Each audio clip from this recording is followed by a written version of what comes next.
pleasant place to live. This has been a big fact in the U.S. over the last 30 years, that actually more places where people like to live have done extremely well, and this is true in Europe as well. I created a,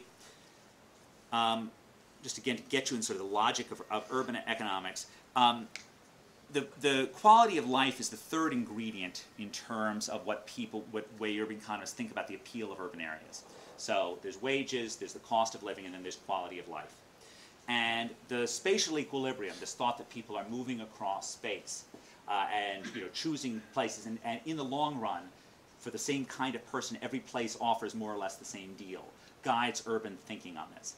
Now that logic says if you see a place with high real wages, that's got really high wages relative to its rents, then you can bet something else is bad about that place.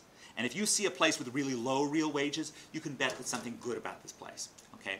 So I want to just take you to a simple correlation here between these are real wages, controlled for the cost of living, by metropolitan area size in 1970. And what you notice in 1970 is that big cities are paying much higher real wages.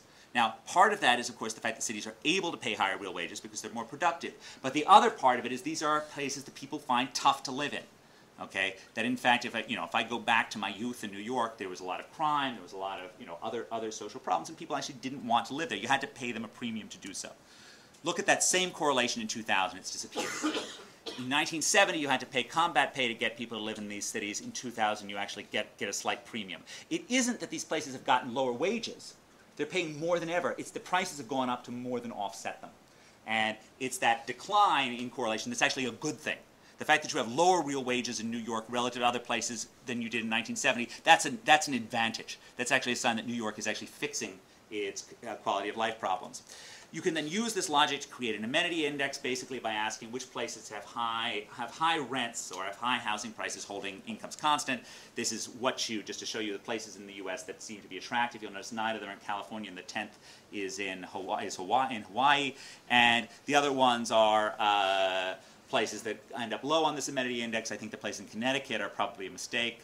They're part of New York, and we probably have slightly mismeasured income in these areas. But the other 7 are a rogues gallery of American cities. Some of them are too cold, some of them are too hot. None of them are places that people like to go for fun. And this is what you get when you look at this amenity index and growth over the past 20 years. So places that are attractive, places have brought in more people. And it's partly about luring workers, and it's partly about luring entrepreneurs. Okay, the other side of New York's being expensive is the restrictions on building. And I can't emphasize the importance of this enough in the Indian context, right? If I would think of one thing that needs to be rethought in Indian cities, it's actually limits on development. It's actually limits on height. And it's something that I think in the US hasn't gotten enough attention, and I'm certain that it hasn't gotten enough debate in India, okay? That let me just go to a graph, okay? On the x-axis is the amount of building in an American city. On the y-axis is the price. Okay? If you thought the only thing that was going on in American cities was that there were some places that were attractive and some places that weren't, then you'd expect to see this thing looking like a ray from the origin. There were some places that were expensive that built a lot, and some places that were cheap that didn't. But that's not what you see. The places that are expensive don't build a lot. The places that build a lot aren't expensive. There are some places down there like Youngstown, Ohio, okay, that are both cheap and don't have any building. Those are low demand places, certainly. But no one can tell me that Las Vegas is low demand, or Phoenix, or any of the 4 fastest growing metropolitan areas in the country, Atlanta, Dallas, Houston, and Phoenix. Okay? And no one can tell me that San Francisco and New York are low demand, because they've got these insane prices. But some places respond by building more, and some places respond by just letting the prices go up. Okay? And you have to ask yourself, what's actually been causing this? And some fraction of this is land availability. But in fact, my home county of Middlesex County is less dense than is Harris County, Texas, the home of Houston. Okay? It has more land, okay, available. And in fact, some of the most expensive areas in California have enormous amounts of land, and yet they don't allow building there. And these are regulatory decisions that are being inflicted, and they have purposes. There are reasons that are given for them, but there's a question as to whether or not they're sensible ones. In cities, the equivalent of suburban zoning that keeps out lower income people by making it difficult to build is restrictions on building up, is low floor area ratios, are things that stop new construction from actually providing. That's always the escape valve in cities. And a great way to have cities working without traffic jams is to have people living in tall towers and then moving essentially by elevator. Elevator is a great form of public transportation. Okay, it's you know, and then walking to another thing. This requires rows of skyscrapers next to each other. It is madness that you don't see more of this in Mumbai. Right? It is madness in the high demand, high income areas that you don't see more height going up and more people that are actually just, you know, using walking. And it's something that actually could exist. You know, it's also madness that you don't see more height in Boston. But again, these are artificial restrictions that are put on things.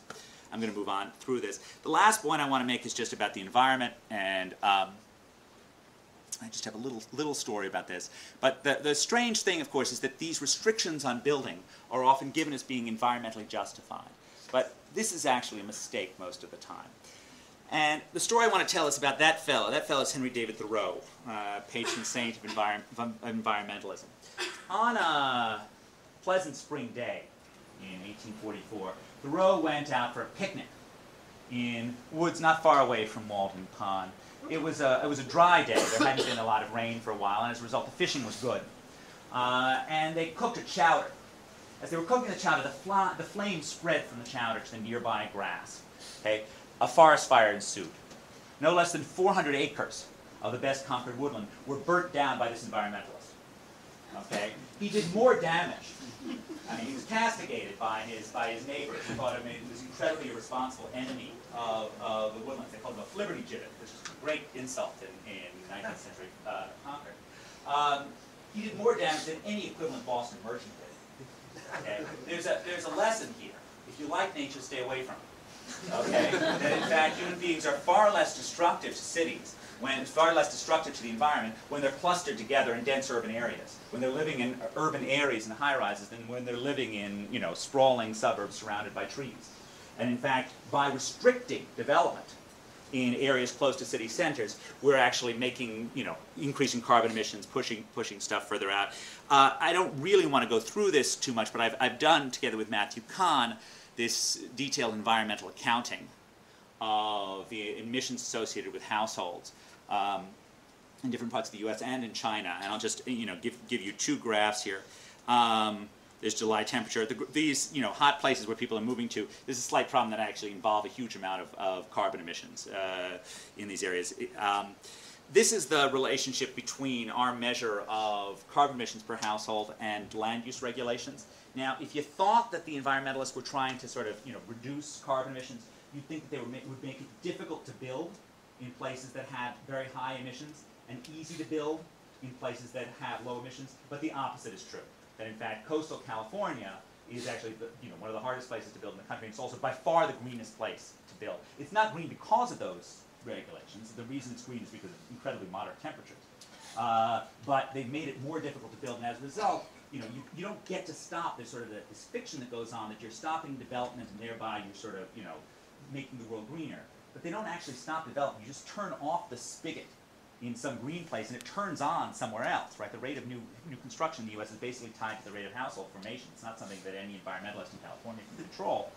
And as a result, you get more development in Phoenix or Houston instead of getting more development in California. And when you don't allow building up in, you know, downtown Mumbai, it goes somewhere else, somewhere farther away that involves, you know, longer commutes and more emissions. And that's the other. This is our map of greenness within Boston. So you'll see that the place where Thoreau lived is one of those black spots right outside of the inner ring, Route 128. And of course, it's where those merchants would have lived in downtown Boston that's particularly green. We also did this for China, and I just want to sort of end with this note because it's sort of where I began. China has interesting patterns of carbon emissions at the household level that are very different from the U.S. Whereas in the U.S., carbon emissions are all associated with electricity and driving, right? Driving is a non-issue in China, even today, in terms of the average household emissions. It's a very, very, very small level. And even electricity is relatively moderate. The home heating, by contrast, plays a much larger role. And whereas it's the hottest places in the U.S. that are the biggest emitters, those dots are the biggest places. In China, the emitters, and they're all in the colder regions. And they're also particularly using coal. That's a very heavy producer. But the more scary fact is that while everyone's focused on China's carbon emissions that are associated with industrial output, right now, And that's understandable, but it's understandable because China's household emissions are quite small. So you take, I don't even know how to pronounce this, Daiking, which is the highest level, that's 5.15 total tons of carbon per household per year, right? This is 1/6, 1/5 to 1/6 of the most in China is 1/5 to 1/6 of the least in the U.S. Okay, there's a 5-fold difference in the carbon emissions between China and the U.S., which just says the amount of potential if China and India moves towards a car-based, highly sprawl-related culture for vast increases in levels of household emissions. It's just that gap is enormous, and I'm sure it would be enormous in India as well. And as we think